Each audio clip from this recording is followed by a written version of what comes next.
लोकसभा के चुनावी दंगल में बीजेपी के रणबांकुरों के नामों का ऐलान हो चुका है। शनिवार की शाम बीजेपी के हेडक्वार्टर से पार्टी ने 195 सीटों के लिए पार्टी की पहली लिस्ट जारी कर दी है, जिसमें सबसे बड़े सूबे उत्तर प्रदेश से सबसे ज्यादा उम्मीदवारों के नाम फाइनल किए गए हैं।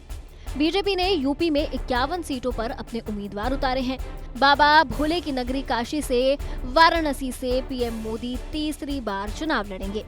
वाराणसी के साथ ही कई हाई प्रोफाइल सीटें थीं, जिनमें सबकी नजर थी कि इस बार क्या पुराने दिग्गज चेहरों पर पार्टी फिर से अपना भरोसा जताएगी। इनमें से अमेठी, लखनऊ और मथुरा की सीटें भी थीं, लेकिन पार्टी ने इन सीटों के पुराने खिलाड़ियों को फिर मौका दिया है।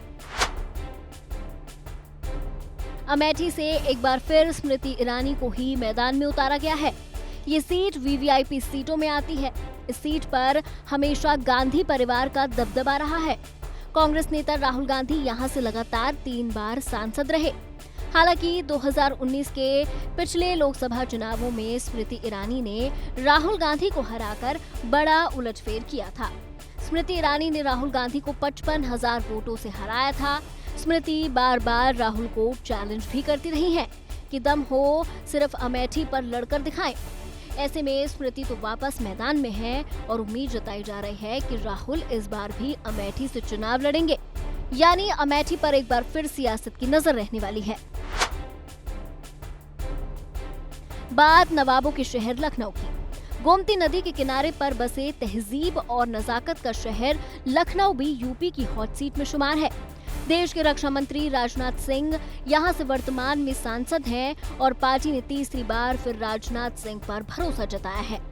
1991 के बाद लखनऊ पर सिर्फ बीजेपी का कब्जा रहा है। 5 बार लगातार पूर्व प्रधानमंत्री अटल बिहारी वाजपेयी जीते, फिर 2009 में बीजेपी के लालजी टंडन जीते और 2014 और 2019 में राजनाथ सिंह यहां से सांसद चुने गए और 2024 में हैट्रिक लगाने के लिए मैदान में अब फिर उतर चुके हैं।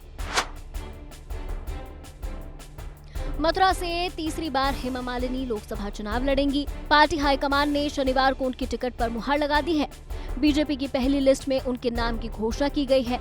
हेमा मालिनी ने पहले ही कहा था कि वो मथुरा से ही लड़ना चाहती हैं और अगर किसी दूसरी सीट से लड़ने का प्रस्ताव आया तो वो स्वीकार नहीं करेंगी।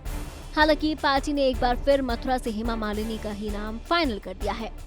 बता दें कि बीजेपी ने यूपी से 51 सीटों पर नाम का ऐलान किया है और अमेठी, लखनऊ और मथुरा इन तीनों सीटों की बात करें तो इन सीटों पर पार्टी ने चेहरे रिपीट किए हैं और उम्मीद जताई है कि जनता भी अपने नतीजे रिपीट करेगी। भारत की बात रोहित सिंह सावल के साथ सिर्फ एबीपी न्यूज पर।